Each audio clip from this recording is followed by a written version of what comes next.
Assalamualaikum dan salam sejahtera. Sistem binaan berindustri atau lebih dikenali sebagai IBS semakin mendapat tempat dalam industri pembinaan bukan sahaja di luar negara, malah di Malaysia. Namun, masih ramai yang tidak mengetahui bahawa teknologi ini sebenarnya cepat, selamat dan efisien diaplikasikan dalam pelbagai projek pembinaan. Bersama wartawan Wan Aliaza mengupas kelebihan teknologi IBS.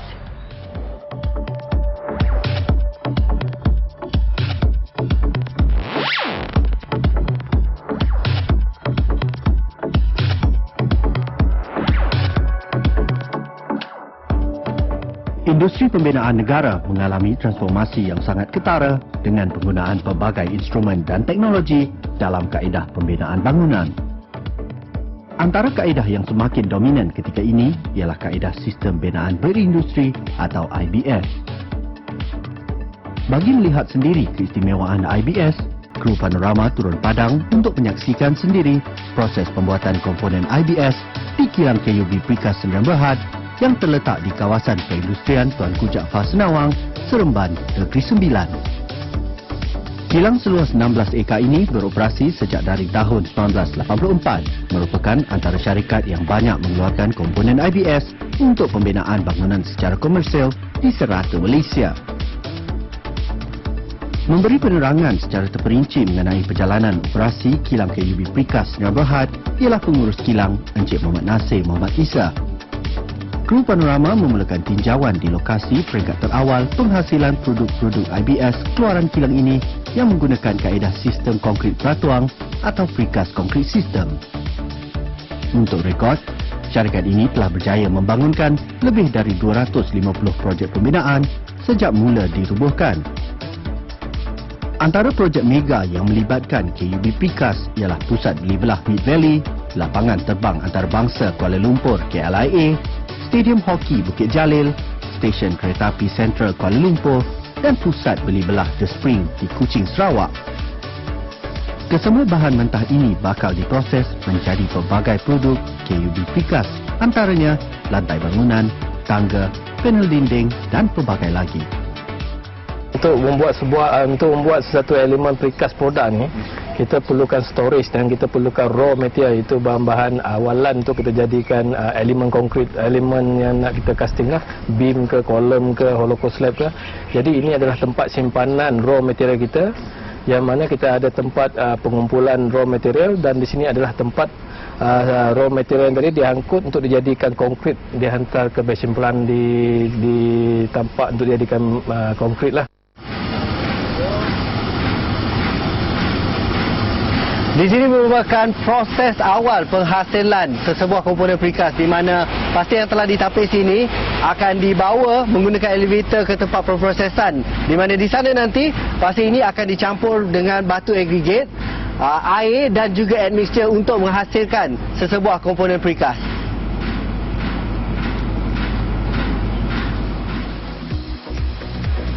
Sementara menunggu campuran bahan mentah siap dibancuh, pekerja di kilang ini akan meregangkan kabel besi yang telah dipotong mengikut ukuran yang diperlukan. Kabel-kabel ini akan digunakan bagi menguatkan lagi struktur komponen precast yang bakal dihasilkan. Proses ini perlu dilakukan dengan teliti dan berhati-hati bagi mengelakkan sebarang kecederaan jika kabel terputus secara tiba-tiba sepanjang proses meregangkannya. Bahan mentah yang dibawa menggunakan elevator akan dicampur dengan bahan lain sebelum disimpan dalam tangki bancuhan. Ia kemudiannya sedia untuk digunakan untuk proses seterusnya.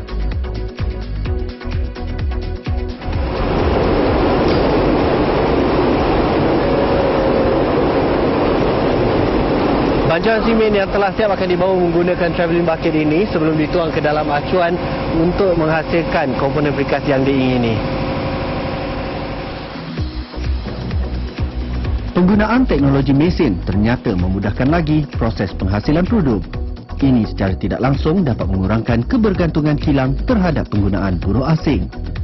Berbalik kepada kaedah pemprosesan bagi penghasilan produk peratuang, kualiti penghasilan dapat dikawal berikutan setiap elemen dan proses dipantau secara berkala oleh pekerja mahir di kilang ini.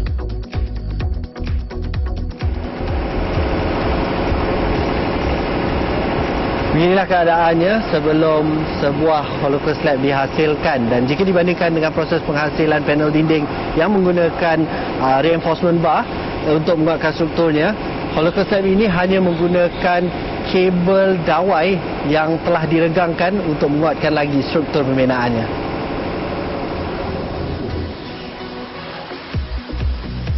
Bahan konkrit yang telah dibancuh dimasukkan ke dalam mesin acuan peratuang secara berperingkat bagi memastikan bancuhan sekata dan tiada pembeziran berlaku.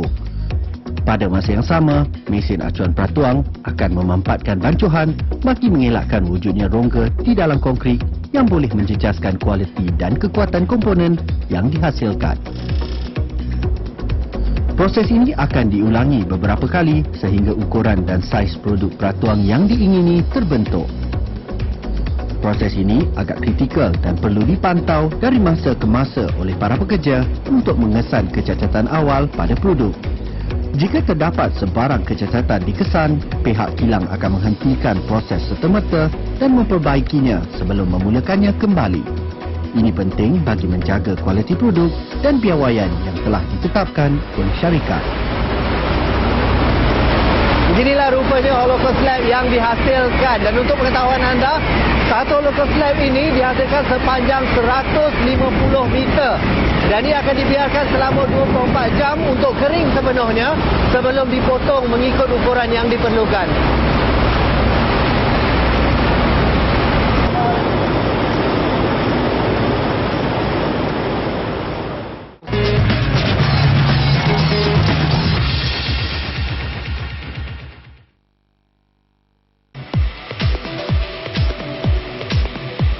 Setelah dibiarkan kering dalam tempoh 24 jam, produk komponen peratuang ini akan dipotong mengikut saiz yang ditempah bagi memenuhi keperluan di tapak pembinaan.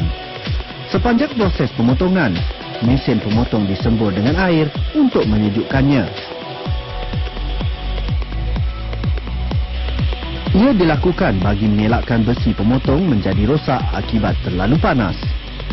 Proses ini perlu dipantau dan dilakukan dengan berhati-hati bagi mengelakkan produk retak atau rosak. Ini boleh mengakibatkan pembaziran.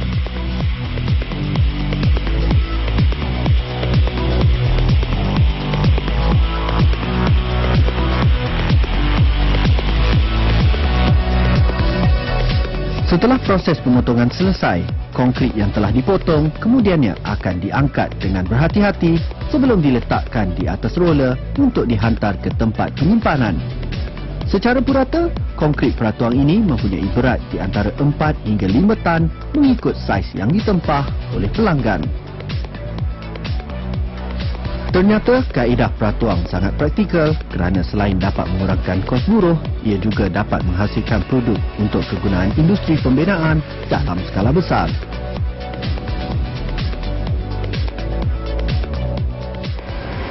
Actually kilang kita, keluasan keseluruhan factory ni adalah 16 ekar keseluruhannya, dan kilang ni saja lebih kurang 16,000 meter square untuk keluasan ni lah.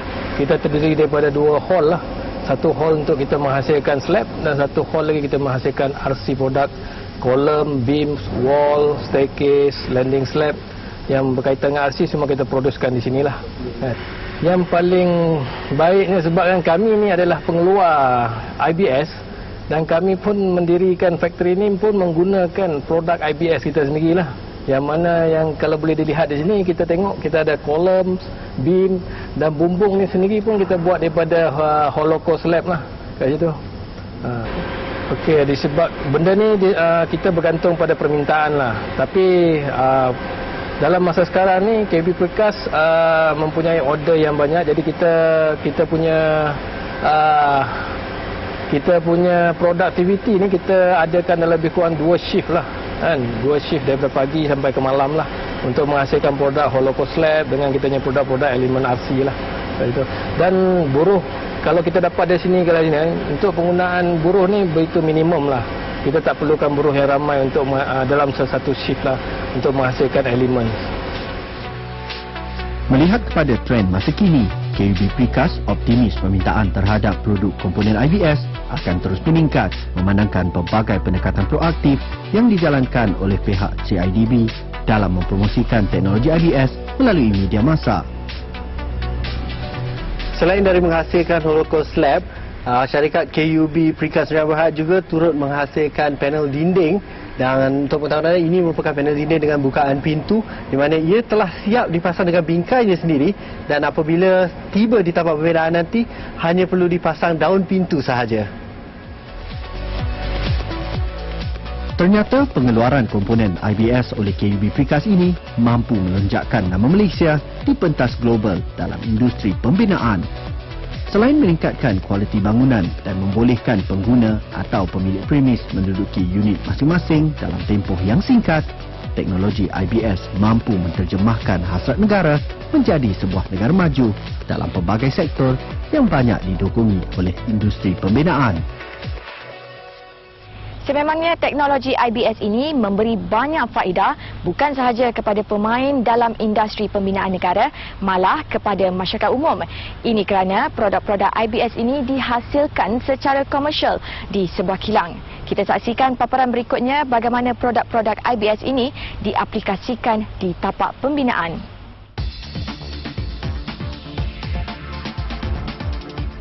Jika tadi kita telah menyaksikan bagaimana produk IBS dihasilkan di kilang, kali ini kru panorama melawat ke tapak pembinaan sekolah bersepadu yang terletak di Bandar Enstek Nilai Negeri Sembilan. Kompleks sekolah ini menempatkan sebuah sekolah menengah dan sekolah kebangsaan di atas tanah seluas 15 ekar. Pembinaan sekolah ini menggunakan konsep sistem pembinaan load bearing CMU yang menggunakan blok CMU berasaskan model 200mm. Faedah utama sistem ini ialah bangunan mudah untuk dibina kerana tidak menggunakan kepakaran kilang pembuat atau first class engineering, manakala dari segi kos pula ia jauh lebih murah berbanding kaedah IBS yang lain selain mengambil masa yang singkat untuk disiapkan. Walaupun begitu, kualiti akhir produk sentiasa dipantau dengan mutu kerja yang tinggi dan kejituan ukuran dalam lingkungan 3mm. Oleh itu, kepakaran pengikat batu blok diperlukan dalam pembinaannya. Berkonsepkan cross-wall construction, gabungan dinding struktur ini mampu memberi sisian dinding yang menjadikannya satu kesatuan yang padu dan kukuh. Kesemua kerja-kerja pembinaan di tapak ini dipantau oleh Muhammad Dia Hafiz selaku pengurus pembinaan dari syarikat Dasakon Sdn Bhd. Syarikat yang dipertanggungjawabkan untuk membina kompleks sekolah ini. Jika dilihat, proses ini tidak menggunakan simen yang banyak untuk melekatkan setiap blok CMU di antara satu sama lain. Ini secara tidak langsung dapat membantu mengurangkan kos pembinaan.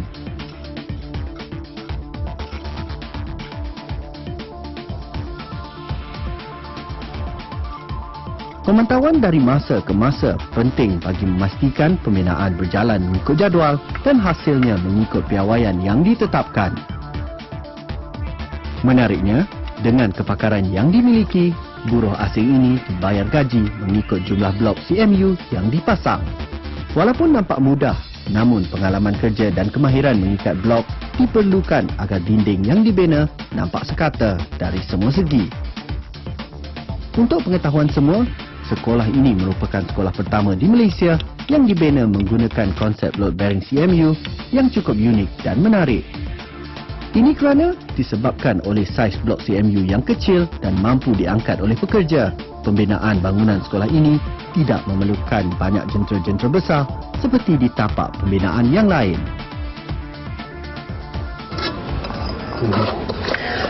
Jika menggunakan kaedah konvensional ikat bata, masa yang diperlukan untuk mendirikan dinding setinggi ini mengambil masa di antara 20 hingga 30 minit.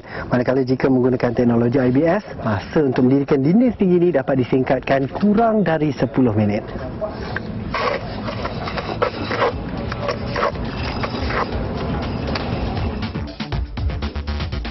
Selain simen, cerucuk besi juga kurang diguna pakai dalam sistem ini berbanding kaedah pembinaan konvensional. Menerusi kaedah ini, cerucuk besi hanya digunakan untuk blok yang disusun menjadi tiang sahaja untuk menguatkan strukturnya kerana blok CMU yang digunakan mampu menampung beban muatan berat. Ini secara tidak langsung dapat mengurangkan kos pembinaan.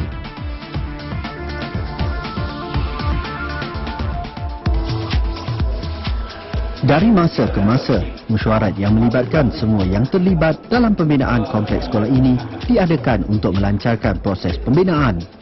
Selain kontraktor, pihak konsultan, arkitek dan pembekal turut sama dipanggil. Mesyuarat kali ini melibatkan Encik Muhammad Kamil Aziz sebagai kontraktor, Syed Ahmad Ibrahim selaku arkitek projek, Jurutera Muhammad Saidi Yusof sebagai penasihat dan Bismi Shah selaku pembekal blok CMU. Saya berkesempatan untuk bersama-sama berbincang sambil bertanyakan apa yang kurang difahami untuk mendapatkan gambaran yang lebih jelas mengenai projek pembinaan sekolah ini. Bukan mudah sebenarnya untuk mendirikan sebuah bangunan, apatah lagi bangunan yang bakal digunakan oleh ribuan pelajar sekolah setiap hari. Pelbagai langkah keselamatan perlu difikirkan sebelum dan semasa bangunan ini dibina. Segala cabaran yang dihadapi dikongsi dan diselesaikan bersama agar ia tidak mengganggu perjalanan proses pembinaan sekolah selain mengikut spesifikasi yang ditetapkan. Sebagai arkitek pada projek ini, saya memilih sistem IBS ini berbentuk open system. Dari dua sistem, satu sistem open system, satu closed system. Maksudnya, closed system tu maksudnya proprietary system, dipunyai oleh pembekal daripada factory. Yang ini dia open system, maksudnya dia terbuka kepada yang design oleh konsultan, menggunakan komponen-komponen IBS.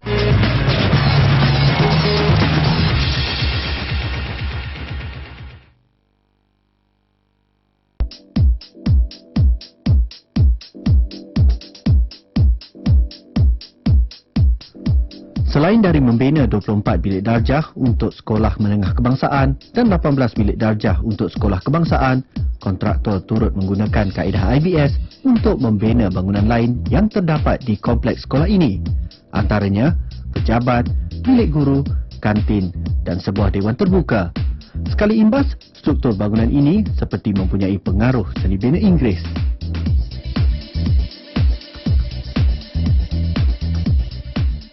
Okey, untuk pembinaan sekolah ni, kami menggunakan sistem IBS yang dipanggil load bearing wall. Di mana sistem ni lebih baik daripada sistem konvensional, di mana kekuatan dinding dengan kolom tu dah disatukan sekali, so menyebabkan dia punya stability lagi tinggi daripada konvensional biasa. So in term of dia punya design pun, kami sebagai jurutera mendapati lagi senang, lagi banyak dia punya detail-detail dia pun banyak kurang berbanding daripada konvensional. Okay. So menjadikan kerja-kerja untuk reka bentuk dan supervision masa dekat site lagi senang, lagi simple daripada konvensional. Untuk bangunan-bangunan yang tak tinggi yang macam ni, saya rasa sistem ni adalah sistem yang paling sesuai lah, saya nampak. Jadi itu sebab selepas saya buat yang ni, bangunan-bangunan yang saya sendiri punya, saya buat guna sistem ni. Jadi itu menunjukkan saya suka sistem ni sebab dia mudah dan cepat. Pembinaan sekolah ini sebenarnya menyahut saranan kerajaan yang menginginkan semua projek kerajaan bernilai lebih 10 juta ringgit dilaksanakan menggunakan teknologi IBS dengan mendapat skor IBS 70% kandungan komponen IBS. Menerusi Lembaga Pembangunan Industri Pembinaan Malaysia CIDB, pelbagai program telah dijalankan untuk mewujudkan kesedaran terhadap teknologi IBS yang ternyata mempunyai banyak kelebihannya. Jika dibandingkan dengan kawasan projek pembinaan yang menggunakan kaedah konvensional, kawasan pembinaan yang menggunakan kaedah IBS ini ternyata lebih bersih dan selamat. Ini kerana kurangnya bahan buangan pembinaan seperti kayu dan cerucuk seperti yang biasa dilihat di tapak pembinaan lain. Bilangan pekerja yang digunakan juga tidak lebih dari 20 orang berbanding bilangan pekerja yang ramai diperlukan di tapak pembinaan konvensional. Ini secara tidak langsung dapat menjimatkan kos dan mengurangkan pengaliran wang ke luar negara. Ruang kosong yang terdapat pada blok CMU juga berfungsi menyejukkan bangunan kerana bahang matahari tidak sampai ke bahagian dalam bangunan. Melalui kaedah pembinaan ini, konduit elektrik dan sistem paip dapat dipasang dengan mudah. Selain itu, hasilnya juga nampak lebih mahal dan eksklusif kerana ketelitian mengikat blok CMU yang kemas dan sekata. Projek sekolah ni kena memenuhi syarat IBS. That means projek ni IBS sepenuhnya. Okay, dari segi komponen IBS dan cara pembinaan dia juga. Right? Jadi komponen IBS yang digunakan ni daripada syarikat saya is what they call block work system kalau ikut istilah CIDP. Okay? Block work ni batu blok yang berongga. Okay? Apa yang kita kenal biasa tu batu blok. Right? Jadi kami sebagai pengeluar batu blok yang cik semua nampak keliling kita ni, okay? Pada dasarnya batu blok yang sebiji ni, okay, digunakan untuk seluruh pembinaan sekolah ni. Digunakan untuk dinding, digunakan untuk tiang dia, untuk rasuk dia dan juga untuk lantai dia. Jadi setiap satu tu senang dikendali oleh orang biasa. Boleh angkat sebiji ke, 2 biji seorang ke, dia ringan. Okay? And dari segi itu pemasangan dia pun satu sistem ataupun secara kerja yang tradisional. Ikat batu. Okay? Jadi pemasangan tu cara kerja yang tradisional. Okay, tak adalah sistem yang high tech, yang moden, nak guna jentera berat, guna machinery, tak ada. Okay, jadi memang senang dikendali oleh orang biasa.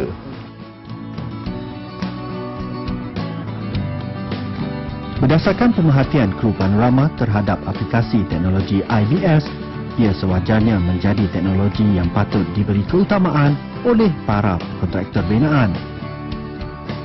Selain cepat, selamat dan efisien, IBS mampu membolehkan Malaysia menjimatkan penggunaan buruh asing yang tidak hanya membawa kesan negatif dalam perkembangan norma sosial kehidupan masyarakat di Malaysia.